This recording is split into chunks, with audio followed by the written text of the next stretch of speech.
បាទជម្រាបសួរពុកម៉ែបងប្អូនដែលទស្សនាជាមួយខ្ញុំបាទថ្ងៃនេះដែរមកឆាមីសូ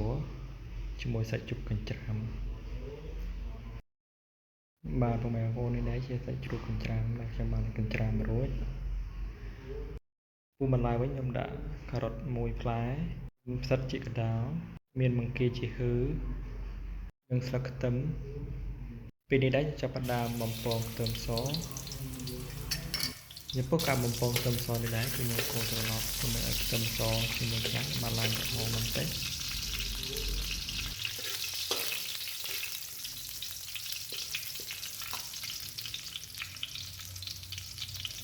ពីខ្ទឹមសបានឡើងក្រហមយើងចាក់សាច់ជ្រូកចិញ្ច្រាំចូលរួចកូរត្រឡប់សាច់ជ្រូកចិញ្ច្រាំជាមួយខ្ទឹមក្រហមនិងខ្លាញ់ឲ្យឡើងឈ្ងុយបន្តិចទើបយើងដាក់គ្រឿងតាមក្រោយ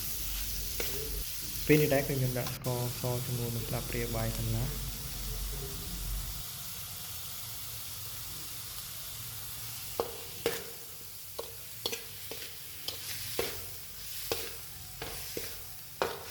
បន្ទាប់មកខ្ញុំថែមប៊ីចេង1ចុងស្លាបព្រាបាយ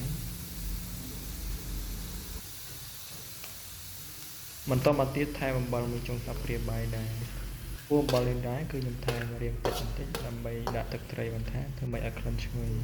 ចំពោះទឹកត្រីគឺយើងដាក់បានល្មមទៅតាមបរិមាណម្ហូបដែលយើងបានធ្វើរួចចាប់ផ្ដើមកូរត្រឡប់សាច់និងគ្រឿងឲ្យបានចូលជាតិគ្នាបន្តមកទៀតខ្ញុំថែមប្រេងខ្យងចូលចំពោះប្រេងខ្យងនេះដែរបងប្អូនអាចដាក់ទៅតាមបរិមាណសាច់និងបន្លែដែលយើងមាន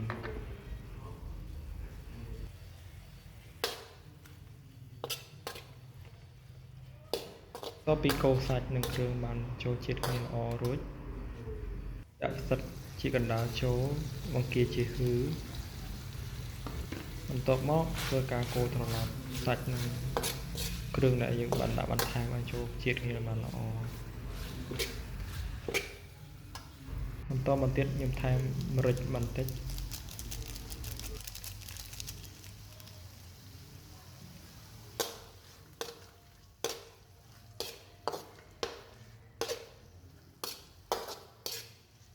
បន្ទាប់ពីកូរបានសព្វខ្ញុំដាក់មើមការ៉ុតចូលរួចកូរត្រឡប់បន្តិច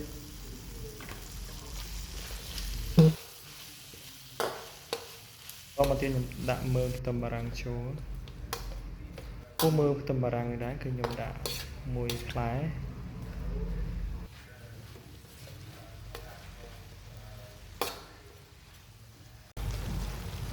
ពួកបន្លែសាច់នេះខ្ញុំថែមទឹកបន្តិចបន្តមកខ្ញុំដាក់មីសួរចូល